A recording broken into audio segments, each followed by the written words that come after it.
What's up, guys? Lazy Goldmaker here. We're going to talk more about what's coming in Phase 2. And, well, you can see what I have here. I have the list of Waylaid supply crates. Some of you will remember these from Phase 1. Absolutely fantastic way to make gold. And according to data mining, they are back. We are getting more supply crates. And presumably, we're going to get more goodies behind the reputation. Not sure if that's been data mined yet. It might have been. I haven't been able to read everything, but we're going to go through the list of all of the crafted items that go into the boxes, the turn-in boxes for Phase 2. And look at where we get the recipes and whether actually some of the recipes you can get right. So yeah. Now I'm expecting for sure Revered will drop another rune from the reputation. Blizzard said that they are working on making the entire thing less annoying. That might have a large impact on the gold making, on how these items sell. That we don't know until we see. But overall, you're still gonna have to complete these. As of right now, if you hover over these, everything is just 20 copper bars. So that seems unlikely to be the case when it goes live. So we don't know the quantity for the different items. I don't have a TSM setup for you ready yet. But that's what we're gonna see. This is a lot of different items, and generally speaking, it's 4 or 5 items for every profession for all of the major ones, 6 for some of them even, and a good mix of different items. So we'll go through them here. So first we have the alchemy recipes. Fire oil. This one you can already craft, by the way. So this one's not super special. It's done from the trainer. Then you have 3 potion types. Elixir of Agility, that's learned from the trainer. Elixir of Greater Defense, also learned from the trainer. And Greater Healing Potions, also learned from the trainer. Lastly, we have the Lesser Stone Shield Potion, which is the only recipe that's not from the trainer. This one is a quest reward from a questline in the Badlands. This is the questline where you have to turn in the Gyrochronotom and the Frost Oil. So this one is definitely one to do if you're an alchemist. For blacksmithing, we have once again, 4 total recipes. 3 of them are learned from the trainer. So they're not super interesting. Green iron bracers, solid grinding stones, heavy mithril gauntlets. And then we have the massive iron axe recipe, which is sold by certain vendors in Stranglethorn Vale. So a lot of these recipes are sold by various vendors in Stranglethorn Vale. This one is from the Superior Axe Crafter, which is in Hemet Nessingwary's camp. So this one's highly contested. You might even be able to go snag this right now. I did not see any recipes on my auction house. For engineering, there's 6 total recipes, but I don't believe all of them are actually going to be in the game. They've said that we're not getting profession specializations, so presumably the Goblin and Gnomish engineering specialization recipes are not going to be in the game, those boxes. Once again, most of the recipes are trained from your trainers: Mithril Blunderbuss, Compact Harvest Reaper Kits, and Big Iron Bombs. And then the last one that stands out, the Deadly Scope, once again from vendors, this time again in Stranglethorn Vale, but it's a different vendor.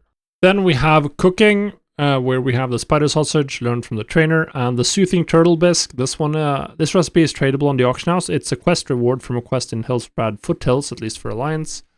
There should also be a quest reward for Horde. So this one, go get that quest done. You can do it right now, or you might just want to do it while leveling.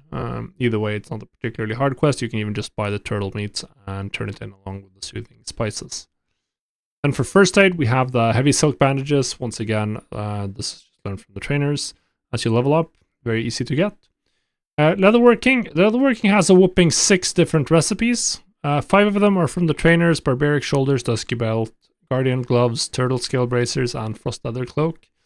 So none of those are super interesting. Then we have the Shadow Skin Gloves, which once again, this is from Booty Bay. This is from Booty Bay vendors. So the leatherworking supply guy in Booty Bay. I found this on the auction house for like 1 gold, 70 silver, so I just bought it today. This seems to be maybe not limited supply or restocks faster than the others. I don't know. Obviously, it's I'm overpaying over the vendor price, but lastly, we have tailoring, and tailoring really stands out on this list. Really stands out. There are 4 recipes, 2 of them from trainers, that's fine. But then the 2 that are not from trainers, the white bandit mask, this is a world drop recipe. So you can't get it from vendors anywhere, this just has to drop. Of course, it can already drop. My friend saw this on the auction house for 200 gold. After the Waylaid supply boxes have been data mined, we'll see how expensive this continues to be. But since it's a world drop, it's going to be a lot rarer than the others that respawn on a consistent basis at vendors. And then the last one for tailoring is an absolute anomaly. The rich purple silk shirt. As far as I can tell, this is a super rare drop, this recipe. It can only drop from like from elite mobs at a specific level. If you look up on Wowhead, if you look up here on Wowhead, you'll see the list of drops. The Wowhead in this data set has seen this item, this recipe drop 10 times. I'm not sure what this counts in terms of, but there's a lot of kills here. This just seems like a... I don't understand how this item is on the list of Waylaid supply box turn-ins. It is so much more rare than any of the others. It's absolutely mind-boggling. I don't really believe this. This is probably going to be changed. Or this recipe is going to be more easily available. One of the two. Because this is just an absolute something that stands out to a massive degree. Now, as for making gold with this, we don't have a trade skill master setup yet, but I will make one. Why do I not have one? Well, as I said before, the tooltip is just showing 20 copper bars for everything, so it's completely pointless. So I will be making groups as soon as we know the quantities these need to be turned in, and selling them on the auction house.